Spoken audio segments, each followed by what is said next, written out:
It's about the competence. It's about the language, because there is a lot going on in Germany. I know Sirius knows this and every diaspora. To be honest, it's about, hey, we are experiencing that we are to be competent, and that's causing friction. So for this to be, I want to go back to Kenya, right? Because now we have the gold. You have to look at this way. Kenya has, this is something which we know Germany has the infrastructure. Imagine if they are competent enough, everyone learns what is to be learned, they support the German economy, and eventually you save the best for last. You come back home and you make Kenya work for Kenya. You are the creator. You will be creating the opportunities. You will be creating those job connections. And Devlin, so just to finalize on your question, integration, onboarding foreign offices in Germany, that might be a problem. But private companies, they have been doing this for a whole lot, and their management of how they integrate foreign workers, it's well done. Thank you. Thank you, Francisco.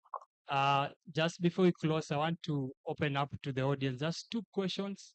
If you have any to our panelists, then we wrap up.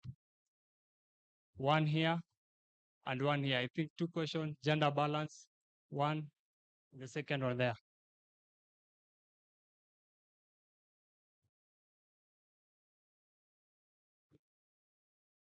Thank you very much. I know I was up and on, now I'm asking a question. Mainly to you, Alexander.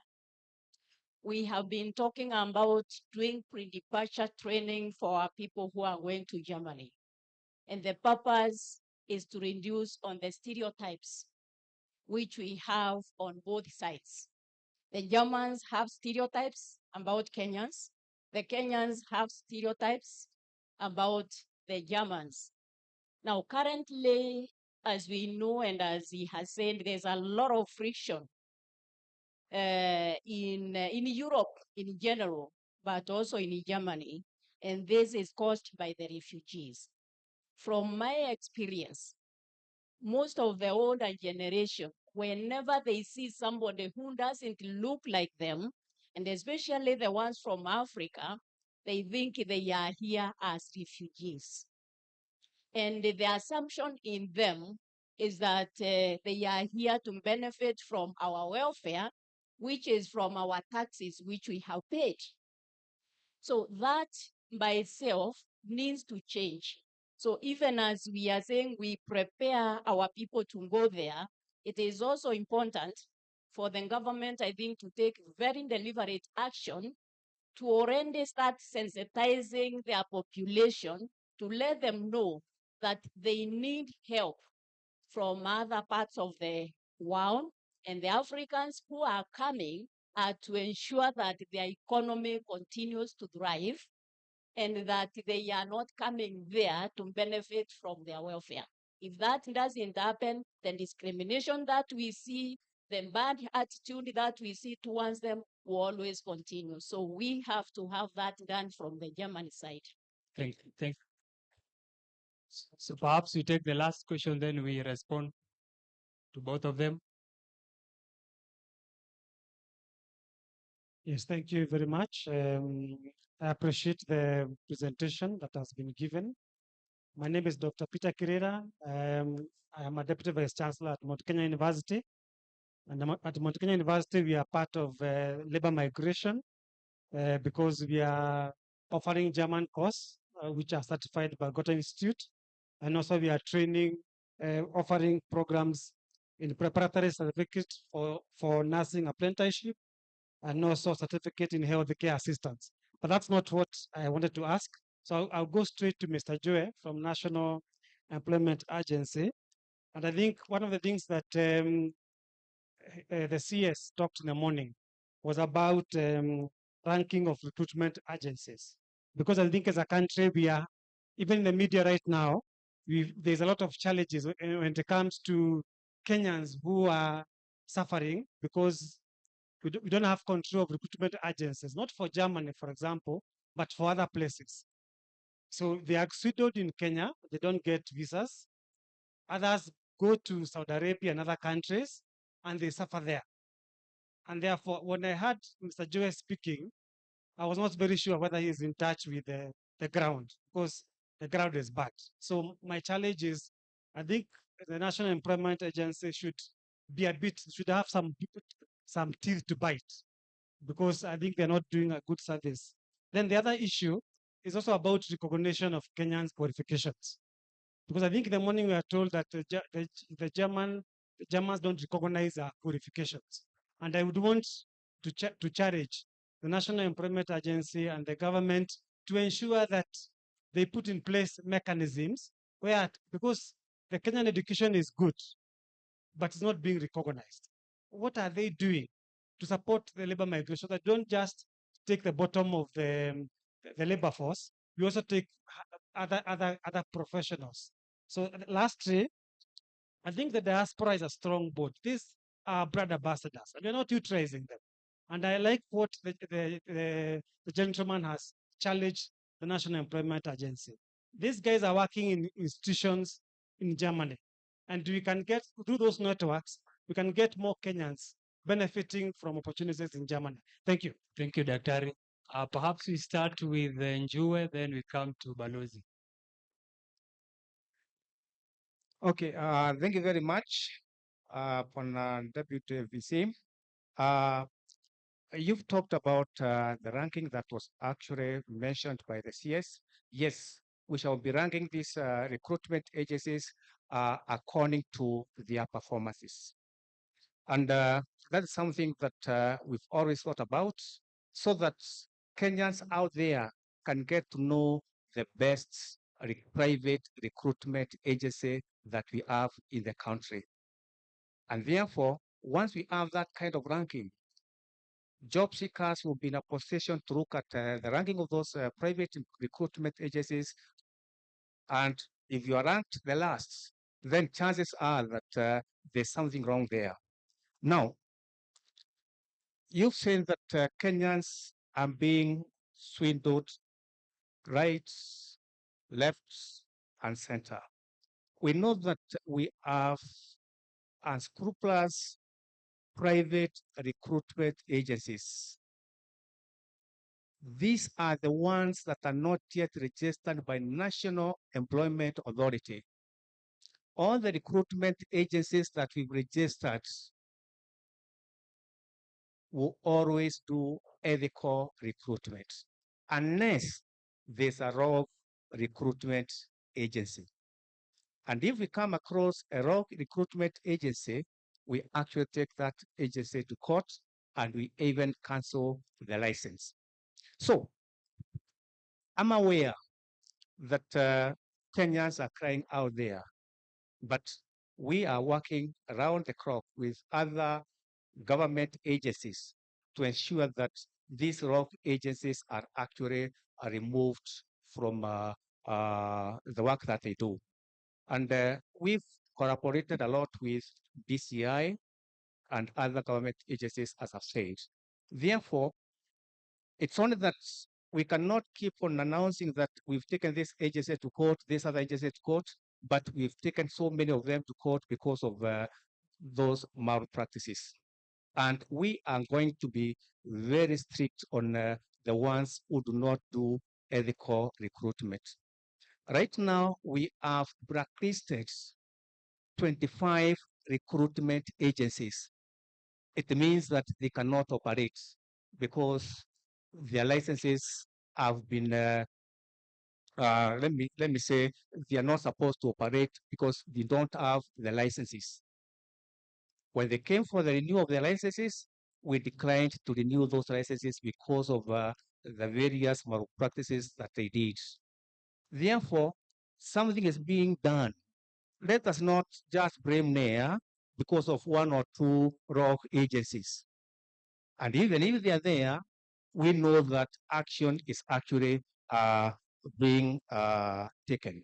So we have a proper mechanism to support the job seekers so that they don't get swindled by these recruitment agencies. And I can tell Kenyans that if you want to know whether a recruitment agency is legit, just go to www.naims.go.ke. You'll get the list of registered agencies. And as the CS said, we shall start having road shows where we shall actually sensitize Kenyans so that they become aware of what is happening in labor migration, so that they get to know that they're always supposed to use a legit recruitment agency to actually secure employment abroad. So there are so many things that we are doing, and with the time, this will be a very good industry that will be operated by genuine recruitment agencies. And therefore, we are actually removing all the rogue agencies that are there. And anybody who was not registered and is operating as a recruitment agency, we always tell them to come to NAIA so that we can actually explain to them the need to be registered so that they can actually do legitimate business. So be assured that something is being done.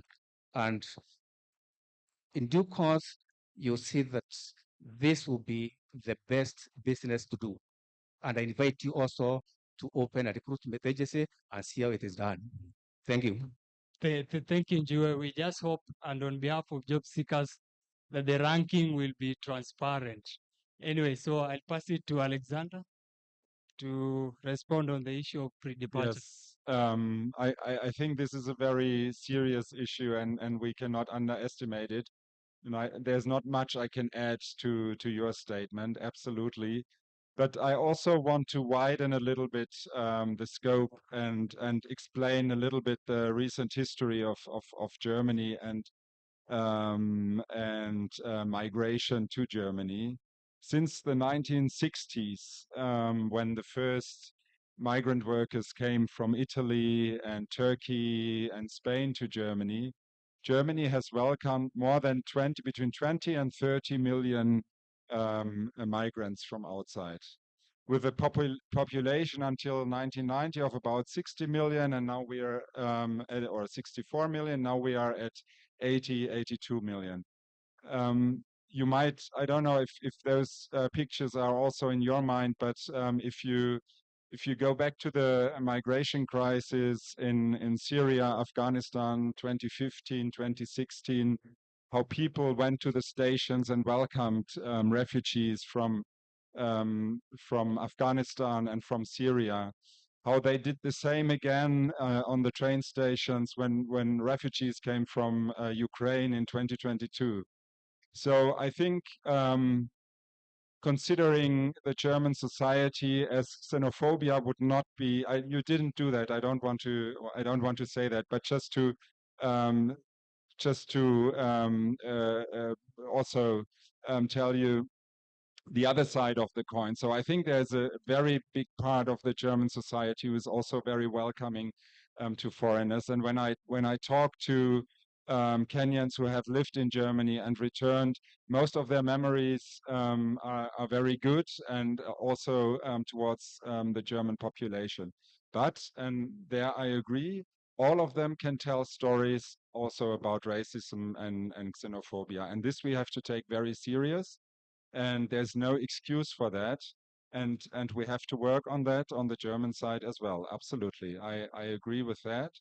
And I think the ambassador has been asked a very similar question this morning in the press conference. And he said, like also the chancellor said in the press conference with President Ruto, we have a lot of illegal migration to Germany, and there's a growing skepticism about illegal migration to Germany. But there is also a big consensus among, let's say, 80% of the society, maybe 85% of the society, that we need legal migration to keep up our economy and to continue the good life that we had in Germany, and invite others to join this good life with us in Germany. So I think that's very true what you said, but I think to complete the picture, you also have to see which integration efforts Germany did in the past, let's say 50, 60 years to integrate so many foreigners. We have parts in Germany and cities where you have about 50% or more who have a migration background, either in their own life or in the life of their parents or at least grandparents. Well, we heard this morning that everybody of us, almost everybody, has a migration background. But what I mean is that people look different, that people have a different religion. We have so many Muslims these days in Germany, which that in the past this has not been part of the German culture, but we have integrated them. There are mosques now in Germany. So people with different religions can actually exercise their faith, and that's a good thing. And but we have to communicate that also to the, let's say, 15% who still have this feeling that there are too many foreigners in the country, and that we have to do something against that. Thank you. Thank you, Alexander. I think Francisco, you want to add on something? Just 30 seconds. Yes, I would like just to add on, because I think this is a very sensitive topic for all diasporas, and we have experienced certain way of discrimination or racism. And I remember the first time I experienced racism in Germany, it was so painful, I didn't know how to deal with it. Germany itself has extremely strict laws against racism, without no doubt. And most Germans are extremely sensitive also against racism. This is also a truth. But the problem, what we need to solve is what happens when I'm young. I was at the time, I think 19 or 20. I'm new to a country. I've experienced racism. What happens next? I need something immediate. And here I will talk about accountability. The companies, this is the role of the private companies, the associations, to be accountable for the people who are coming to Germany. Create communities. So for us, for example, we created the Oki community, where we say if people are coming to Germany, we would like to know how are they doing. They need to have a way to reach out, to react. And this kind of accountability before the government, does something about stereotyping, it might take ages and people are suffering. So they need to know, where can I go? What can I do?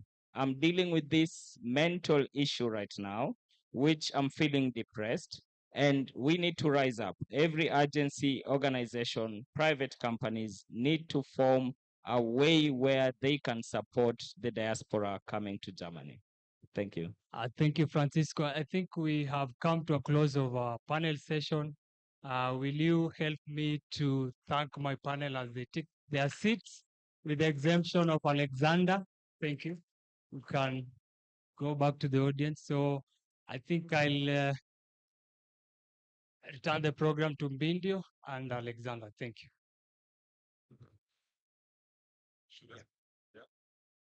Okay. This is now, I'm supposed to say a few closing remarks, but don't worry, we are not yet at the end. It's the end of the morning session, I would rather say. We will have a short lunch, and after the lunch there's more. There are presentations. Amongst them is one of the German embassy also about visa requirements, documents, and so on. And Claudia, before you leave, I want to thank many of you. So Bruno Backes and his team, I think you did a very great job. Horst Bauernfeind from GIZ and Claudia Schilling from the Goethe Institute. Really a big thank you to you for organizing this. Without you, we would not have been able to do this today. And it was hard work, and there were big expectations in the Kenyan community, in the Kenyan society about this conference. But at the end, I think we have a very good product now that is accessible to everybody. We have live stream. Everybody can follow this conference on Facebook and YouTube. And we also let in all the visitors who were standing outside. So I think everybody now has something to take from this conference. And I want to say this is not the last of these kind of events that we will have. I heard from the delegation of the German business and industry that they will have more of those fairs.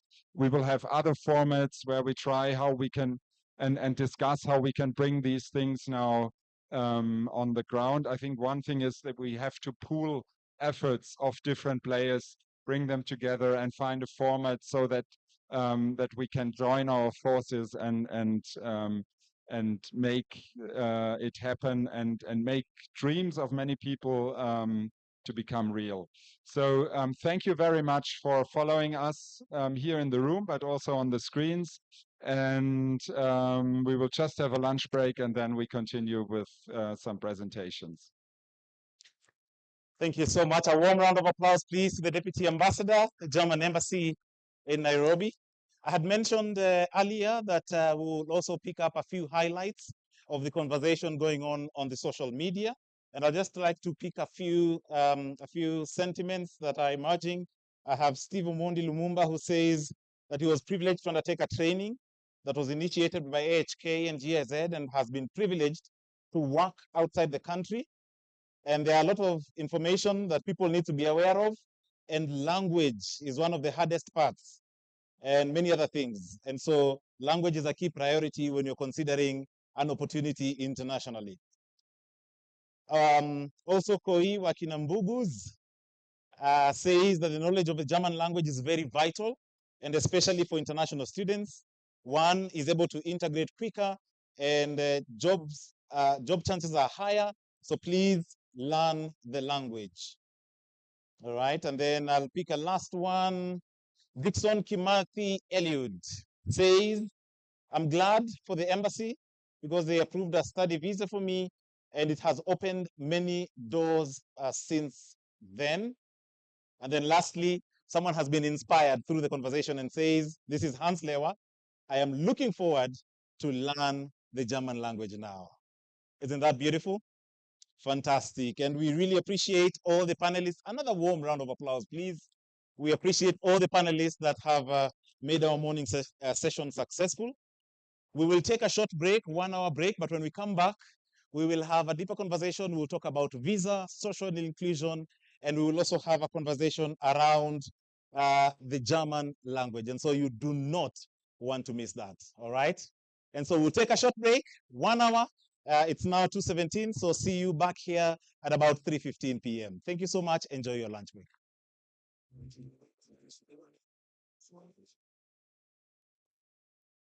Sorry, just for guidance, I think there should be a team that will be waiting for you at the exit. I'll just request that you settle down for a moment. There's a team that will guide you.